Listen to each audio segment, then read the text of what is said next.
जय श्री सर्वज्ञ सर्वांना। तर बघा सकाळचे 7:30 वाजलेले आहेत।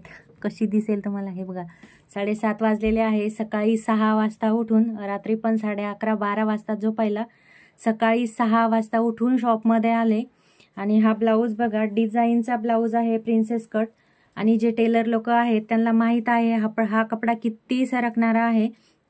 तर हा ब्लाऊज 7 वाजेपर्यंत रेडी केलेला आहे, सकाळी 6 वाजता शॉपमध्ये येऊन। आता इथून जाऊन स्वयंपाक वगैरे घरातले कामे आहेत। तर बघा, सगळ्यांना फक्त पैसा दिसतो, पण त्याच्या मागे किती स्ट्रगल आहे, किती कष्ट आहेत ते नाही दिसत। आणि मेन म्हणजे हा ब्लाऊज मला रात्री 7-8 वाजता आला माझ्याकडे, पण कस्टमर एवढ्या विश्वासाने आला होता तर मी त्याला नाही म्हणू शकत होते, पण मी नाही म्हटलं, कारण की ते ज्या विश्वासाने आपल्याकडे आले, कारण की इथे प्रत्येक गल्लीमध्ये टेलर आहेत, 1-2 घर सोडलं की टेलर आहेत, पण मग ते काहीतरी रिझन असेल ज्यामुळे ते आपल्याकडे आले। तर बघू शकता, खूप छान फ्रिलचा ब्लाऊज या ठिकाणी रेडी आहे, एकदम छोटं माप आहे हे। तर कस्टमरला नाही मी नाराज करू शकत होते। आणि मेन म्हणजे मी घरातून नाही करत स्टिचिंग काम, माझं वेगळं शॉप आहे, घरी माझं छोटं बाळ आहे 5-6 वर्षाचं, तर अजून ते सगळे घरी झोपलेले आहेत। तर मला इथून जाऊन आता घरातले स्वयंपाक वगैरे सगळे कामं करायचे आहेत। आणि याची शिलाई मी फक्त ह्या लेस सगळं 300 रुपये घेतली, म्हणजे तुम्ही समजू शकता 5 रुपयाची या ठिकाणी डोरी आहे, 60 रुपये मीटरची लेस आहे, आणि 25 रुपयाचा मी या ठिकाणी अस्तर दिलेला आहे। मेन म्हणजे त्यामध्ये प्लस ओव्हरलॉक पण मीच केलेला आहे, म्हणजे मी कोणतेही एक्स्ट्रा चार्जेस कस्टमरकडून घेतलेले नाहीत। आपल्याकडे सिंपल ब्लाऊजची शिलाई फक्त 200 रुपये आहेत। तर तुम्ही बघू शकता 100 रुपयामध्ये या सगळ्या, म्हणजे 60 रुपयाची लेस झाली, 25 रुपयाचा अस्तर प्लस डोरी। आणि मी कोणतेही अर्जंट ब्लाऊज आलं म्हणून कोणतेही एक्स्ट्रा चार्जेस वगैरे घेतलेले नाहीत, कारण की कस्टमरला पण मग ते म्हणजे कसं असतं ना, की आडून बघितल्यासारखं वाटतं, तर त्याच्यामुळे।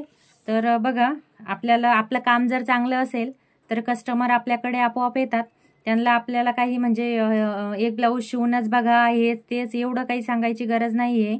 आणि मेन म्हणजे की डिजिटल तर जमाना आहे आता, चांगली गोष्ट आहे, पण ब्लाऊजच्या याच्यामध्ये मला तरी म्हणजे मी तर खूप छोटी आहे अजून, ब्लाऊजच्या खूप टेलर मोठे मोठे असतात, पण मला असं वाटतं ह्या ब्लाऊजच्या बिझनेसमध्ये माउथ पब्लिसिटी खूप मोठी गोष्ट आहे।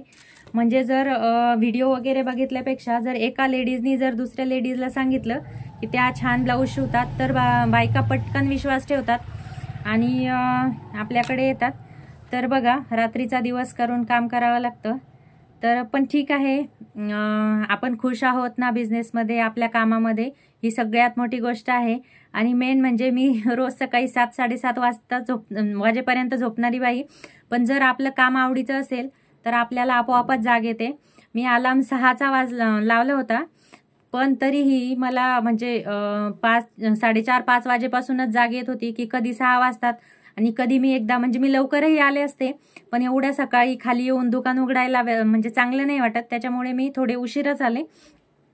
तर बघा, काम जर आपलं आवडीचं असेल तर आपल्याला काम करायला जीवावरही येत नाही आणि फ्रेश वाटतं। मला एवढी खुशी होत आहे की मी दिवसातून 1-2च ब्लाऊज शिवते, पण आज सकाळी मी 7:30 वाजेपर्यंत 200-250 रुपयाचं काम करून रेडी, म्हणजे मोकळी झालेली आहे। तर चला, भेटूया नेक्स्ट व्हिडिओमध्ये। थँक्यू।